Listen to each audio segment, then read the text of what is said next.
જય સ્વામિનારાયણ। આજે વાત કરવી છે ઘંટીના પડ। જૂના જમાનાની વાત છે। એક દીકરી લગ્ન કરીને પોતાના સાસરે આવે છે। એ સમયે બધા જ લોકો વહેલી સવારે દરણું છે એ ઘંટીની અંદર દળતા, જાતે પોતે ઘંટી ચલાવે અને દરણું દળતા। એ સમયે એક સાસુમાં આ નવી પરણેલી એવી દીકરીને એ કઈ રીતે દાણા દળવા એ શીખવાડી રહ્યા હતા। કહ્યું, જુઓ બેટા, આ ઘંટીના બે પડ છે, એ પડને આ રીતે ગોઠવવાના છે, વચ્ચે આ દંડ આવશે, એની અંદર ધીરે ધીરે દાણા નાખતા જવાના છે અને હાથે હાથે ઘંટી ફેરવતી જવાની છે। જેમ જેમ તમે ઘંટી ફેરવશો એમ એમ એ દાણા પીસાતા જશે અને લોટ નીચે આવતો જશે। એમ કહી સાસુમાએ થોડાક દાણા પીસી જોયા અને લોટ કરી બતાવ્યો। વહુએ કહ્યું, હા સાસુમા, હવે હું જરૂર દળી શકીશ। એટલે વહુએ પણ ઘંટલો ઉપાડ્યો, ધીરે ધીરે દાણા ઓળતા જાય અને ઘંટલાને ફેરવતા જાય અને ફેરવી અને એને પણ લોટ દળી બતાવ્યો।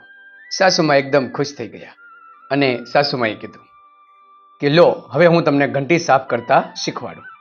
એમ કહી અને પહેલું પડ ઊંચું કર્યું અને નીચે દંડની આજુબાજુ ઘણા બધા દાણા આખા હતા। ધીરે ધીરે દાણા એને ભેગા કરી લીધા અને એક બાજુ મૂક્યા અને પછી વહુને કીધું, જો બેટા, તમને દાણા દળતા આવડતું જ હતું, મારે તમને એ નથી શીખવાડવું, પરંતુ આ ઘંટીની અંદર જે વચ્ચેલો દંડ હતો ત્યાં ઘણા બધા દાણા આખા રહી ગયા, એ પીસાયા નહીં। જુઓ, તમે જોયા ને? ત્યારે વહુએ કહ્યું, હા બા, એ તો મેં જોયા, આ દાણા તો આખા હતા। બસ આ સંસાર છે ને, આ બે ઘંટીના પડ જેવા છે। એ સંસારની આટી ઘૂટી મુશ્કેલીઓ અનેક આવશે, એમાં માણસ સતત પીસાશે।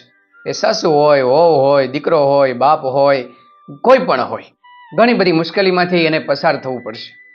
પરંતુ જો એ દંડની આજુબાજુ રહેશે ને તો એ પીસાશે નહીં, આખા રહેશે અને ક્યારેય પણ તેને ડર નહીં લાગે અને એ દંડથી જો દૂર ગયા તો એ પીસાઈ જશે અને સંસારની આટી ઘૂટીમાં ફસાઈ જશે। અત્યારે આ દંડ છે ને એ આપણો પરિવાર છે। તમે આ પરિવારની આસપાસ રહેશો ને તો હંમેશા આખા રહેશો, ક્યારેય તમે પીસાશો નહીં। આગળ જતા આ દંડ છે ને એ સંસ્કાર છે। કોઈ પણ વ્યક્તિ એ સંસ્કાર લઈને આગળ ચાલશે, એ સંસ્કારની આસપાસ ઘૂમશે તો એ પણ ક્યારેય લોટ નહીં થાય, એ પણ પીસાશે નહીં અને હંમેશા સંસારની અંદર આનંદથી પોતાનું જીવન પસાર કરશે। આગળ જતા એ જ દંડ છે એ પરમાત્મા છે, ઈશ્વર છે। એ ઈશ્વરને ધ્યાનમાં રાખી એની આસપાસ એની ભક્તિ કરશે, એનું નામ લેશે, એને સંભાળશે તો એ ક્યારેય પીસાશે નહીં। અંતે એ દંડ સાથે એટલે કે ઈશ્વર સાથે એ જોડાઈ જશે।